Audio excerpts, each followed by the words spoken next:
Not only did we crack into the fraud that these perpetrators committed on the grand stage of the NBA, but we also entered and executed a system of justice against La Casa Nostra to include the Bonanno, Gambino, Genovese, and Lucchese crime families. All right, so FBI Director Kash Patel made it perfectly clear yesterday that the Mafia is still in business, and it is a lucrative business. So how exactly did they infiltrate the world of NBA players, and where else are they doing business right now? I want to bring in a former member of the Gambino crime family, John Alite, and also to show us exactly how they rigged those poker games, president of Worldwide Casino Consulting. We've got George Joseph tonight. John and George, thank you for being with me. John, I want to start with you when they said, we've got someone who is a former member of the Gambino crime family who is now a New Jersey councilman. I'm like, man, what a story that is right there. But I want to ask you, when they say that, that they're involved in other businesses still now, what do you think that means? Well, the industry, the mob hasn't changed. They just evolved along with society. So as things move, technology changes, they get involved with, instead of murder, it's now illegal setting up these gambling dens. It's still the construction industry. It's still Wall Street. It's the banking industry, credit cards. They got a little smarter. They're more into the money crimes because of technology instead of the violence of the past. All right, George, one thing that I was very interested in when Kash Patel had his press conference was they talked about like X-ray machines and secret card readers and stuff that I had never heard of before. Show us some of this. There's apparently a card marking device. Like, how does this work? Well, the X-ray table you spoke of, they have to rig the table by cutting a portion of it away and replacing it with milk glass and then covering the table. And underneath, they put IR illuminators, infrared light that is higher than the human eye can see. And they have a hidden camera overhead. And when they turn the light on below, the camera sees through anybody's playing cards. Now, that's a lot of work to set up a table. On the other hand, these fellows have been using a thing called a poker analyzer. And typically in the past, playing cards were marked on the back of the deck. Now they're being marked on the short edge of the card, and they're read by an infrared camera. And so even after a shuffle, whether it's a hand shuffle or a machine shuffle, the cards are set down in front of a device. It could be something as innocent looking as a cell phone or a key fob or cufflinks. It reads a barcode-like image on the side of the playing cards, excuse me, and it knows the exact order of the cards from the top down. Interesting. And in games like Texas Hold'em, you know exactly the number of cards that are going to be dealt every round. Can you show us? Do you have any of the cards, or is there anything you can?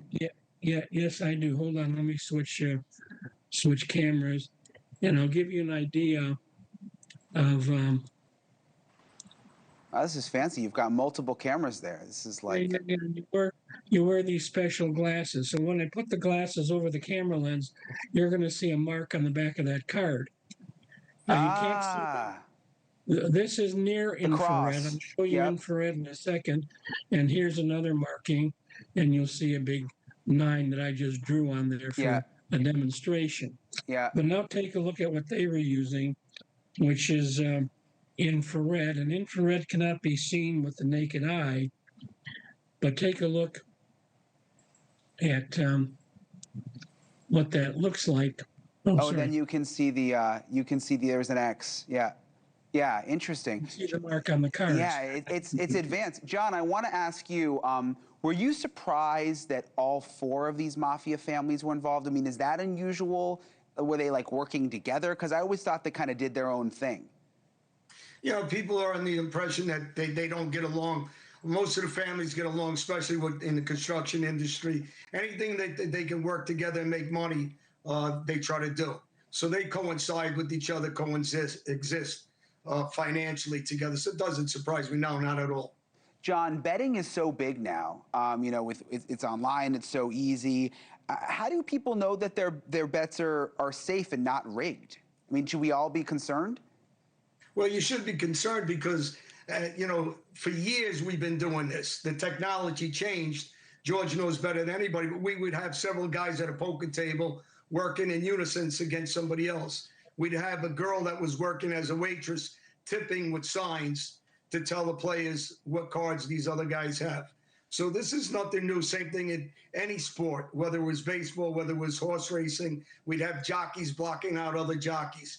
So this was kind of simple to exploit when you start going into these prop bets, these exotic bets, and the integrity of these games. It's just too easy, too much money, and too simple for them to break these things and corrupt them.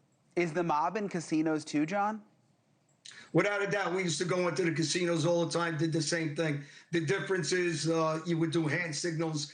I was a baseball player. In my book, Darkest Hour, I talk about how my dad would bring me to games. People thought I was an innocent 5- and 6-year-old kid, but he taught me how to play, so I'd give him signals as if we did in baseball. I'd walk around. People would think I'm just a young child, and I'd give them the signals, who's got a pair, who's got a full house. But this is obviously a lot more technical than that.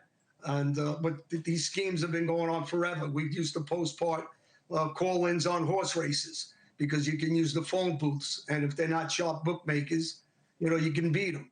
So this is the same idea, just a little more sophisticated, and doesn't surprise me at all. And what they're offering in these, mob dens or these hotels or these penthouses is not just the gambling, it's the woman, it's the drugs, whatever is going to satisfy them, and it's credit. You don't got to go there with cash like you do at Atlantic City. And for a player to go there, it's kind of naive not to realize that there's going to be scams moving. The mob's pretty smart.